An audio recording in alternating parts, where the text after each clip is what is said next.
نفسہ ابتغاء مرضات اللہ، اللہ نے فرمایا کہ وہ لوگ جو انسانوں میں سے اللہ کی رضا کے عوض اپنی جانوں کو بیچ دیتے ہیں، یہ تعریف کی۔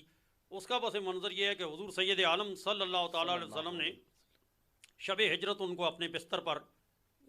سلایا، جگہ دی اور فرمایا کہ میری امانتیں لوگوں کے سپرد کر کے صبح میرے پیچھے ہجرت کا ساری تفصیلات آپ جانتے ہیں۔ تو جب یہ ہوا سید عالم صلی اللہ علیہ وسلم جناب علی المرتضیٰ کے سپرد وہ امانتیں اور اپنا بستر کر کے تشریف لے جا رہے تھے، تو اللہ تعالیٰ نے رشک کرتے ہوئے جبریل اور میکائیل سے مکالمہ کیا اور ان کو کہا کہ میں نے تم میں مواخات کا، بھائی چارے کا رشتہ قائم کیا ہے، تو اے جبریل اور اے میکائیل اگر تم میں کوئی کڑا وقت آئے تو تم میں سے اپنے بھائی کے لیے جان کون دے گا؟ تو میکائیل نے کہا نہیں یا رب العالمین، مجھے تو اپنی جان عزیز ہے، میں تو اس کی خاطر قربانی نہ دوں گا۔ اسی طرح پھر یہ سوال آپ نے کیا اللہ تعالیٰ نے جبریل سے، تو جبریل نے بھی معذرت کی، اپنی جانوں کو بچایا، تو اللہ نے فرمایا مجھے رشک ہے، تم سے زیادہ رشک آتا ہے، میں نے علی ابن ابی طالب کو محمد الرسول اللہ خاتم النبیین کا بھائی بنایا، اس نے اپنی جان کی پرواہ کیے بغیر دشمنوں کے نرغے میں اس کے بستر پر خود کو پیش کر دیا، تو وہ تو تم سے بازی لے گیا۔ پھر اس عوض پر ان کو نیچے بھیجا گیا کہ جاؤ، اور علی المرتضیٰ کے حفاظتی جبریل سرہانے کھڑے ہو گئے اور میکائیل پائنتی پہ کھڑے ہو گئے اور ساری رات اس کے بستر پر اس کی حفاظت کی، اور ایک دوسرے سے وہ مکالمہ کرتے تھے اور اس کو دیکھ کر مبارکبادیں دیتے اور رشک کرتے کہ ہمیں تجھ پر رشک آتا ہے کہ تو نے اپنے بھائی کے لیے، اپنے چچا زاد کے لیے اپنی جان کو داؤ پر لگایا اور اس کے عوض اپنی جان قربان کرنے کو تیار ہے۔ اسی طرح بہت سی آیات ہیں، ایک ہے اللہ تعالیٰ نے فرمایا قرآن شریف میں سورہ صافات میں آتا ہے کہ وَقِفُوهُمْ إِنَّهُمْ مَسْئُولُونَ، کہ روز محشر ایک ندا کرنے والا ندا کرے گا کہ ساری خلقت کو روکو، ایک جگہ روکو، ان کو آگے مت بڑھنے دو، ان سے ابھی سوال ہوگا محبت علی ابن ابی طالب کے حوالے سے، اس کی محبت اور اس کی عقیدت کے حوالے سے سوال ہوگا کہ یہ اس کو کتنا چاہتے ہیں یا کتنا مانتے ہیں۔ مسند امام احمد بن حنبل میں حضرت ابو سعید خدری نے اس چیز کو روایت کیا ہے کہ خلائق عالم سے محبت علی المرتضیٰ پر سوال ہوگا۔ اسی طرح والذین جاؤوا بالصدق وصدق بہ، اس سے امام محمد باقر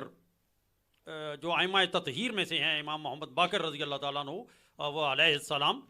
انہوں نے اس کی تفسیر بیان کی کہ والذین جاؤوا بالصدق سے مراد سید عالم محمد الرسول اللہ ہیں، اور وصدق بہ سے جناب امیر المومنین مولا کائنات علی المرتضیٰ اس کی مراد ہیں۔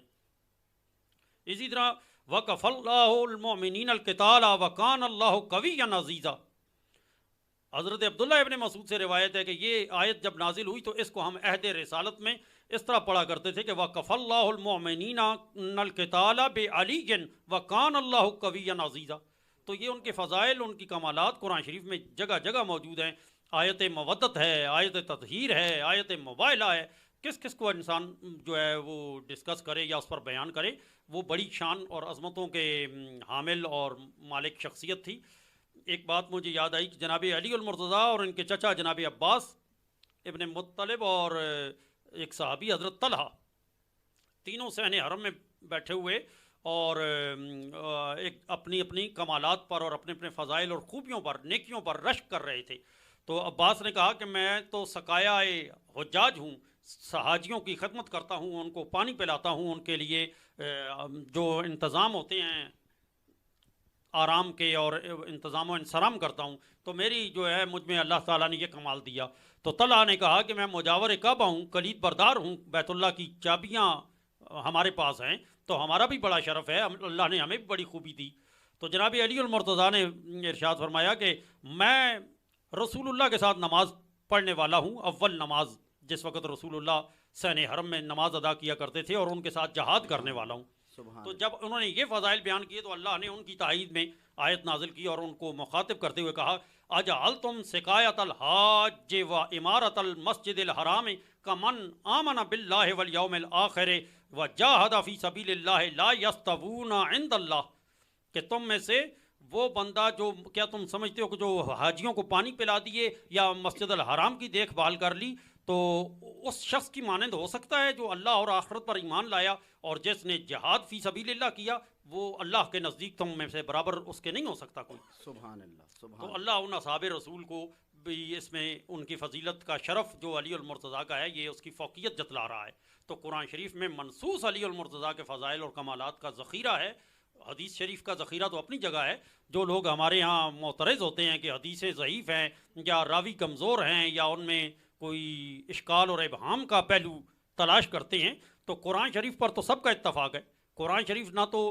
ضعیف ہے، نہ اس میں کوئی اشکال ہے، نہ کوئی ابہام ہے، نہ کوئی روایت، نہ کوئی سند. تمام مفسرین کا اتفاق ہے. یہ جن آیات کو میں نے پیش کیا، بیشتر اور 20 آیات ہیں، تو ان پر ان کی فضیلت اور ان کا مصداق جو ہے فضیلت کے اعتبار سے وہ جناب علی المرتضیٰ امیر المومنین کی شخصیت ہے. تو اس لیے یہ کہہ دینا کہ حدیثوں میں ان کے فضائل ہیں تو وہ کمزور ہیں، تو قرآن شریف میں نہیں ہے. قرآن شریف کو اگر آپ فہم سے، بصیرت سے پڑھیں اور کسی اہل فہم و بصیرت اور اہل دانش سے اس کے آپ مطالب و معانی و مفہوم کا ادراک حاصل کریں، اس سے سیکھیں، تو پھر آپ کو کمالات جناب علی المرتضیٰ پتہ چلتے ہیں. سبحان اللہ، سبحان اللہ، ماشاء اللہ، سبحان اللہ. انتہائی خوبصورت گفتگو چل رہی ہے مولا علی علیہ السلام کے مناقب پر. اور حضور میرا آپ سے دوسرا سوال یہ ہے کہ مولا علی علیہ السلام آپ کو مختلف القابات سے نوازا جاتا ہے. ایک تو اس حوالے سے تھوڑی سی روشنی ڈالیے اس موضوع پر، اور دوسرا ایک اہم موضوع کہ آپ کی ولادت چونکہ کعبہ میں ہوئی، تو دوسرا سوال یہ ہے کہ اہل سنت میں جو ہے ذکر علی کو، چونکہ اس کے متعلق کچھ گروہ بندی ہے، چونکہ آپ کو پتہ ہے پرفتن دور ہے اور اس میں مختلف قسم کی گروہ بندی ہے. تو جہاں تک بات اہل بیت اطہار کے ذکر کی جائے یا مولا علی علیہ السلام کے ذکر کی بات کی جائے، تو ایسے افراد کو ذکر